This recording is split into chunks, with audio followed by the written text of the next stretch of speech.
I cannot afford to lend money to an incompetent craftsman drowning in debt. He must repay the full $500,000 by the end of this month. A new loan officer named Wilson, a woman, arrived at my office. I've been a craftsman for 35 years, and she immediately demanded the termination of the loan and the repayment of $500,000 in full. Lending money to an old woman working in an office on the brink of collapse due to debt doesn't ensure repayment. It's better to pay it all back while you're still alive. Wilson's extremely rude behavior made me explode with anger. Got it. Pay back the $500,000 in full, right? I said. Fine, but you'll regret this, I added. When I promised to repay the $500,000 in full, Wilson burst out laughing, holding her stomach, as if a lousy banker like me will definitely regret this. I declared my retaliation against Wilson in a low voice, but it seemed she didn't hear it. I ignored Wilson, who continued to laugh loudly. My name is Smith, and at the age of 60, I am still active as a gardener. I started working as a gardener 35 years ago at Smith Landscape Design, a company I now run as president. After graduating from high school, I joined the company that my dad was managing at the time. Becoming a skilled gardener takes many years as it requires artisan skills. I was first allowed to handle a job alone at the age of 25, and exactly 10 years ago, I took over as president when my dad, the previous president, was diagnosed with stomach cancer. Once it was common for houses to have gardens, but with the changing times, the number of condominiums and apartments has increased, and the demand for gardeners has decreased. But neither my dad nor I have ever thought of quitting our jobs. Even today, a certain number of people live in houses with gardens. Many of them are elderly and find it difficult to tend to their gardens due to back pain and unsteady legs. Our business had declined temporarily, but as rival landscaping companies continue to close, we no longer lose customers to other companies. I want to continue developing the business as a landscaping company loved by the community. At 60, I'm older, but I'm still active and will continue to be. I'm determined to stabilize the business so that my children can confidently take over when I no longer can work. That was my resolution. Then, one day, a banker named Brown appeared at the office of Smith Landscape Design, which I run. Brown has been our loan officer since the day when my dad was president. I'm sorry to say this on a personal note, but I've decided to retire. I am very grateful for all the support Smith has given me. My successor will be Wilson from our bank, Brown said politely, standing next to a woman who appeared to be in her 20s. A young female banker named Wilson greeted me briefly. Thank you. I eagerly anticipated the opportunity to collaborate with Wilson. However, when I greeted her, Wilson remained unresponsive. Our conversation transitioned into small talk with Brown, and I didn't exchange a single word with the new officer, Wilson. She was young, so perhaps she hadn't yet mastered the expected manners of the business world. Nevertheless, I couldn't shake the concern about entrusting our finances to someone like her. Shortly after the banker handling our account retired, Wilson paid a visit to my company's office. Hello, I'm Wilson from Trust Bank. My boss instructed me to visit customers, so here I am to greet you, she said. I was taken aback by Wilson's attitude, rendering me momentarily speechless. Was it customary to inform a client that you're visiting because your boss said so? Thank you for taking the time to come here, I managed to reply, though my forced smile likely conveyed my underlying feelings. Wilson responded with an annoyed look. What's with that tone? Are you implying that I shouldn't have come? She retorted. No, it's not that. It's just unusual to hear someone so frankly state that they're visiting a client because their boss told them to, I replied, irritated by Wilson's presumptuous attitude. I was just stating the facts. Anyway, I'm busy. I don't have time to waste on meaningless things like this. She abruptly ended the conversation and left.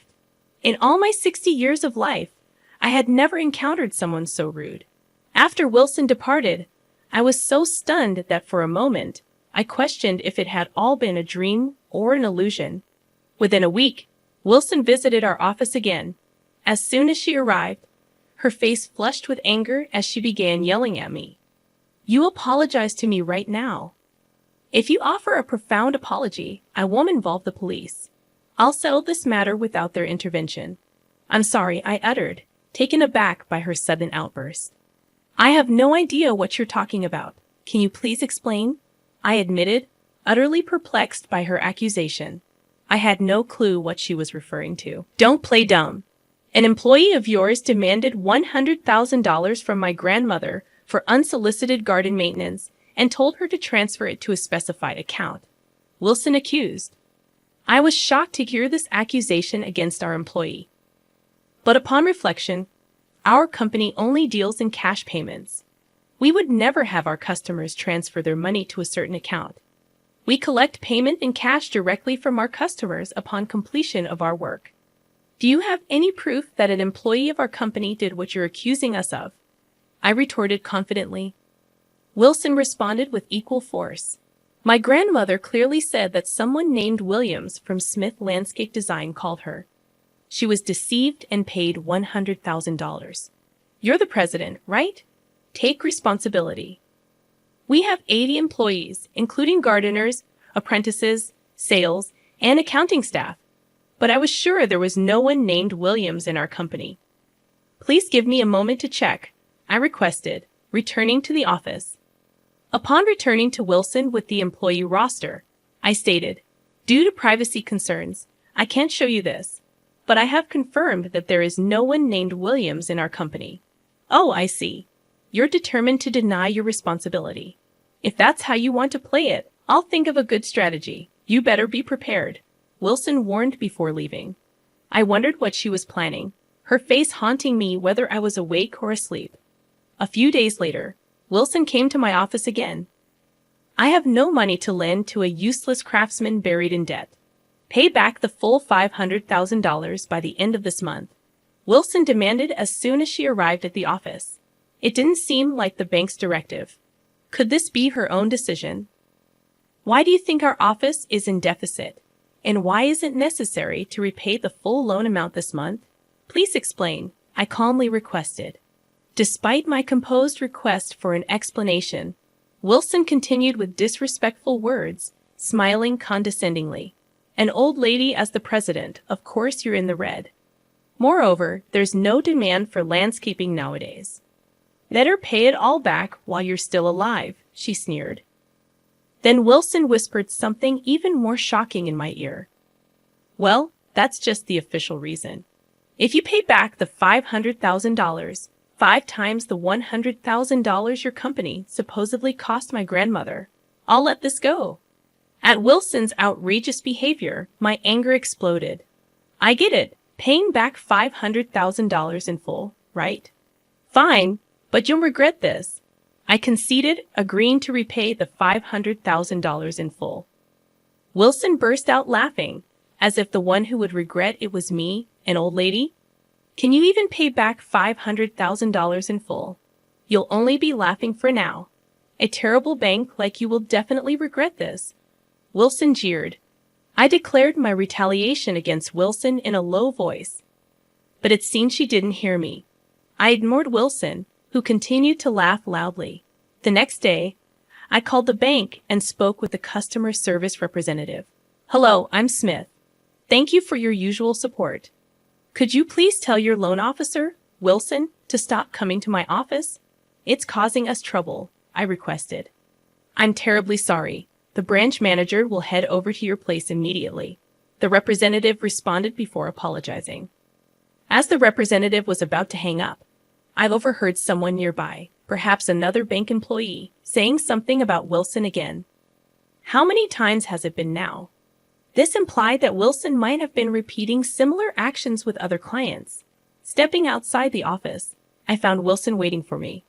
"Oh, there you are, old lady. Hiding won't help. If you don't want to be reported to the police, sign these papers right away," Wilson demanded aggressively, presenting documents to terminate our loan agreement. "Is this the bank's decision or just yours?" I questioned. "My opinion is the bank's opinion, obviously. Anyway, a fraud like you has no right to complain. Just sign it," Wilson insisted. I just called the bank. The branch manager is on his way, and I'll sign it then, I replied. Wilson's face suddenly turned pale. What? Why did you call the bank? I thought you were just trying to avoid me by not leaving your office, Wilson stammered, visibly unsettled and looking like she wanted to flee. Just then, a bike stopped behind Wilson. I ushered the branch manager, who had just gotten off the bike with a worried expression, and a resentful Wilson into our office's reception area. I am terribly sorry for the inappropriate behavior of our staff member Wilson. It's inexcusable. The manager apologized politely, then glared sharply at Wilson. Why would you do this to one of our most valued customers who has always supported our bank? But this person is a fraud. She scammed $100,000 from my grandmother, Wilson interjected, even while being scolded by the manager, insisting on portraying me as the villain. I explained everything to the branch manager about Wilson's actions. The manager then said to Wilson, if you heard your own grandmother was scammed, would you go straight to the scammer to complain? Wouldn't you normally report it to the police first? I was too distraught to think clearly. If your own family was scammed, could you calmly report it to the police without hesitation? I bet you couldn't, I challenged Wilson. Her defiant attitude made the manager sigh deeply. If you check the customer's information, you should see that Smith is a valued customer. Plus, if there's no one named Williams on Smith Landscape Design's employee roster, it's possible that an outsider pretended to be an employee and made the call, I explained. Wilson seemed to finally realize the possibility of an outsider's involvement. Her expression suddenly changed, and she fell silent. We confirmed Wilson's grandmother's name and address, but there was no record of any landscaping request from her. Moreover, her grandmother lived in public housing. Unless the local government specifically requests our services, we would not perform any work there. In any case, shouldn't the first step be to report it to the police? I suggested. Wilson flinched at my words but ignored them, looking anxiously at the branch manager. It's unbelievable an outsider did this, but it's just a $500,000 loan termination. It's not a big deal, right? You make a fuss over your grandmother being scammed out of $100,000. But you think terminating a loan 5 times that amount is no big deal, Wilson argued. The manager's glare seemed to make Wilson realize it was best to stay quiet. She said nothing more. Wilson may have graduated from a prestigious university, but her humanity is failing. Decisions like terminating a loan cannot be made by a bank employee alone. Such actions require reporting it to and approval from the branch manager, me. Someone who doesn't understand this basic principle has no right to continue working as a banker. We will take strict disciplinary action against Wilson. The manager apologized to me and led Wilson away, almost dragging her by the collar. Alone, I reflected on my past interactions with the bank. Actually, our company currently isn't in a position where we struggle with cash flow without loans. However, we have been receiving loans for the bank mainly as a way to maintain our relationship. Initially, I couldn't understand why we would borrow money when we had enough. My father told me that Smith Landscape Design, founded by my grandfather, had faced several financial crises. It was the banks we had relationships with that helped us each time. Banks have lending targets, and they strive to meet them. But when a business is in trouble and seeks help, banks often hesitate to lend if the performance outlook is poor. Therefore, it's important to take loans when we can afford them to build a repayment record and trust with the bank. This way, they are more likely to help us when we are in need. That's why we have been periodically taking loans. Yet what was the meaning behind this recent behavior? A novice banker lacking even basic social manners, a branch manager who let such an employee run free. It was clear that the trust we had built was crumbling. I started to feel uneasy about entrusting our important money, let alone receiving loans, to such a bank. After consulting with my family, I made a decision. The next day, I went to Trust Bank to convey my decision. I had informed them of my visit in advance, so upon my arrival, I was immediately shown to the reception room. There, I found the branch manager and Wilson, who both greeted me politely as I entered. Facing their bowed heads, I said, "Regarding the loan, it's fine to terminate it. Fortunately, we haven't used it yet, so we will repay it immediately." Upon hearing my words, the branch manager quickly sat up in alarm. "Mr. Smith, please don't worry about the loan. We have a long-standing relationship. I hope we can continue working together," the manager almost pleaded. But my decision was firm. If I hadn't called the bank, what would have become of Wilson? She would still be coming to my office, hurling insults and rudeness, wouldn't she? I can't trust a bank that allows such employees to run rampant. I'm sorry, but I have to end our relationship. I am truly sorry for what happened. We will take strict action against Wilson. Such an incident will not happen again. Please, won't you continue doing business with us?" the manager said, trying to persuade me. The manager's words didn't resonate with me. "No matter what you say, my decision won't change," I stated firmly. As I was pushing the branch manager away, the reception room door was abruptly opened. A bank employee rushed in, clearly in a panic. From their demeanor, I could tell something had happened. "Excuse me, I must leave," I said as the manager stood up to leave the reception room. A woman's loud voice could be heard. "When I visited your bank the other day, a banker named Wilson said to me, 'We don't lend money to the incompetent.' What kind of training do you give your bankers?" The manager turned back with a worried look. Seeing his reaction, I was convinced that I wasn't the only one affected. He began, but his gaze shifted from me to somewhere else. Following his line of sight, I saw Wilson biting her nails, mumbling to herself. The branch manager quickly approached Wilson. "You're fired as of today. Get out of here right now," he said, pointing to the door. It seemed unexpected, and Wilson, her face turning pale, stared intently at the branch manager before suddenly standing up. Then, with a fluid motion, she made a deep apology. "Please don't fire me. I beg you," she pleaded, but it felt hollow. It was fortunate for us that we didn't rely on the loan, but many businesses must have been seriously affected. Though Wilson didn't have the final say, the thought of businesses being troubled by someone like her was distressing. "Do you have any idea how many valued customers we've lost because of you? Your dismissal is the only option. Please give me another chance," the manager argued. "Enough. You're fired," he finally said. Their argument seemed endless. Realizing that watching any longer was a waste of time, I left. Standing up and drawing their attention, I decided to say one last thing to Wilson, who was pathetically clinging to the manager. "Wilson, remember you said I wouldn't regret it. This is the result. It's all your own doing," I stated firmly. At my words, Wilson collapsed in despair. Later, the branch manager came to inform me about Wilson's dismissal, pleading, "Please give us another chance." But of course, I refused. Wilson was wrong for her outrageous behavior towards customers, but the branch manager, who let it continue, was also responsible. It seemed other customers felt the same way. The customer exodus didn't stop, and eventually, the branch was closed, and the building was demolished. The site was turned into a park. About a half-year later, I saw a woman who resembled Wilson, but she was so tanned it was hard to tell if it was really her. However, it was likely her.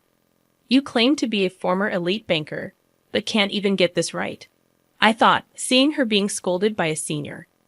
After her dismissal from the bank, she seemed to have become a traffic guard at a construction site, tanned and sweating, being yelled at over the radio. No one would guess that she once was a banker. Watching Wilson, I hoped that this tough job might bring a slight change of heart in her. Meanwhile, I took on the landscaping for the park that replaced the bank. Our business suddenly got busier. People seeing our Smith landscape design truck parked during work led to an increase in requests. We started getting requests for grass maintenance and shared areas of parks, condominiums, and apartments, being used to maintaining gardens for detached houses. This was somewhat unfamiliar. But to continue thriving as a gardener, adapting to the diverse needs of various clients might be essential. I wanted to keep contributing as a gardener and watching our business grow.